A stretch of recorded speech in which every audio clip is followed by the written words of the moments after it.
Hi friends, this is Ravi and welcome to Kumar TV. Friends, ఈ వీడియోలో నేను మీకు రెండు ఉపయోగపడే విషయాలు చెప్దాం అనుకుంటున్నాను. అది ఎంఎస్ ఎక్సెల్లో hide and unhide option, MS ఆఫీస్లో స్ప్లిట్ అనే ఆప్షన్. ఈ రెండు కూడా చాలా ఉపయోగపడతాయి. ఆల్రెడీ మీకు తెలిసినట్లయితే కనుక మీ ఫ్రెండ్స్కి షేర్ చేయండి, తప్పనిసరిగా వాళ్ళకి యూజ్ అవుతుంది. ఫ్రెండ్స్, ముందుగా నేను ఎంఎస్ ఎక్సెల్లో హైడ్ అండ్ అన్హైడ్ ఆప్షన్ గురించి చెప్దాం అనుకుంటున్నాను. దానికోసం నేను ముందుగానే ఒక ఎగ్జాంపుల్గా ఒక డాక్యుమెంట్ని టైప్ చేసి పెట్టాను.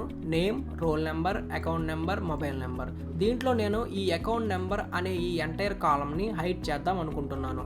సో ఇలా హైడ్ చేయడం వల్ల నా ఫైల్ని ఎవరు ఓపెన్ చేసినా కానీ వాళ్ళు ఈ యొక్క కాలమ్ని చూడలేరు.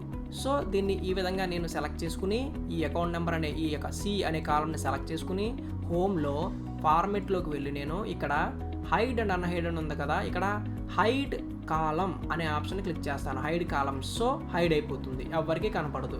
డీప్గా అబ్జర్వ్ చేస్తేనే కానీ ఇక్కడ ఒక కాలం అనేది హైడ్ అయ్యింది అన్న విషయం తెలియదు. అది ఎలా తెలుస్తుంది అంటే ఏబిడి ఇక్కడ మధ్యలో సి అనే కాలం మిస్ అయింది. సో ఇది ఒక సి అనే కాలం ఇక్కడ హైడ్ అయినట్టు తెలుస్తుంది. సో దీన్ని మనం అన్హైడ్ చేయాలి అనుకుంటే కనుక ఈ ఫస్ట్ రోని ఈ విధంగా సెలెక్ట్ చేసుకోవాలి. ఫస్ట్ రోని కాలంని అన్హైడ్ చేయడానికి ఫస్ట్ రోని ఈ విధంగా సెలెక్ట్ చేసుకుని ఫార్మేట్లోకి వెళ్ళి హైడ్ అండ్ అన్హైడ్లోకి వెళ్ళి అన్హైడ్ కాలం అంటే మనకి అకౌంట్ నెంబర్ వచ్చేసింది. చూసారా, హైడ్ అయిపోయిన కాలం మనం అన్హైడ్ చేయొచ్చు. ఓకేనా ఫ్రెండ్స్, ఇప్పుడు ఈ రోని హైడ్ చేద్దాం. రోని సో ఈ ఫస్ట్ రో నేను హైడ్ చేద్దాం అనుకుంటున్నాను. సో దీన్ని ఈ విధంగా సెలెక్ట్ చేసుకుని ఫార్మేట్లోకి వెళ్ళి సేమ్ దీంట్లోకి వెళ్ళి హైడ్ రోస్ అని ఉంది కదా, దాని మీద క్లిక్ చేస్తాను.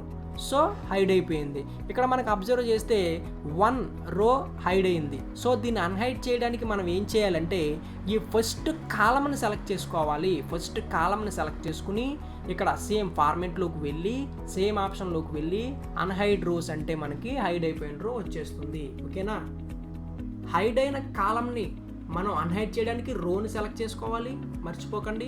తర్వాత హైడ్ అయిపోయిన రోని అన్హైడ్ చేయడానికి కాలంని సెలెక్ట్ చేసుకోవాలి. ఓకేనా ఫ్రెండ్స్, ఇది ఖచ్చితంగా యూజ్ అవుతుంది. మీ ఫ్రెండ్స్తో షేర్ చేసుకోండి. ఓకేనా ఫ్రెండ్స్, ఇప్పుడు నేను ఎంఎస్ ఆఫీస్లో స్ప్లిట్ ఆప్షన్ గురించి చెప్పాలనుకుంటున్నాను. సో ఇది చాలా ఉపయోగపడుతుంది ఫ్రెండ్స్. నేను ఒక ఎగ్జాంపుల్గా ఒక లార్జ్ టేబుల్ని ఇన్సర్ట్ చేసి పెట్టాను. నేనేమనుకుంటున్నానంటే ఇక్కడ మౌస్ పెట్టాను కదా, ఇక్కడ నుంచి ఒక టేబుల్ సెపరేట్ అయిపోవాలి అనుకుంటున్నాను. ఈ ఎంటైర్ టేబుల్ నుంచి నాకు 3 టేబుల్స్ సెపరేట్గా కావాలనుకుంటున్నాను. ఇక్కడ మౌస్ పెట్టి నేను ఎంటర్ నొక్కుతుంటే నాకు మళ్ళీ ఒక టేబుల్స్ ఇన్సర్ట్ అయిపోతున్నాను. నాకు అలా కాదు, వేరే టేబుల్ కావాలి, డివైడ్ అయిపోవాలి అంటే స్ప్లిట్ చేయాలనుకుంటున్నాను. అలాంటప్పుడు నేను ఎక్కడి నుంచి అయితే నాకు కొత్త టేబుల్ అంటే ఈ వేరే టేబుల్ కావాలనుకుంటున్నానో అక్కడ మౌస్ని పెట్టి లేఅవుట్ మీద క్లిక్ చేస్తాను. క్లిక్ చేసి స్ప్లిట్ టేబుల్ అంటాను. సో టేబుల్ అనేది స్ప్లిట్ అయిపోతుంది, డివైడ్ అయిపోతుంది. సో మళ్ళీ ఇక్కడ నుంచి వేరే టేబుల్ కావాలి కాబట్టి సేమ్ స్ప్లిట్ టేబుల్ అంటాను. మళ్ళీ ఇక్కడ క్లిక్ చేస్తాను, స్ప్లిట్ టేబుల్. ఈ విధంగా ఒక టేబుల్ నుంచి నాకు కావాల్సినట్టుగా నాకు ఎన్ని టేబుల్స్ కావాలో అన్ని టేబుల్స్ నేను స్ప్లిట్ చేసుకుంటాను అనమాట. ఓకేనా, ఈ 2 ఆప్షన్స్ కూడా మీకు చాలా యూజ్ అవుతాయి. మీ ఫ్రెండ్స్తో షేర్ చేసుకోండి. మీకు డౌట్స్ ఉంటే కామెంట్స్లో టైప్ చేయండి. Definitely I will tell you. If I know that, I will tell you. Please share with your friends and kindly subscribe my channel for more interesting and useful videos. Thank you so much for watching.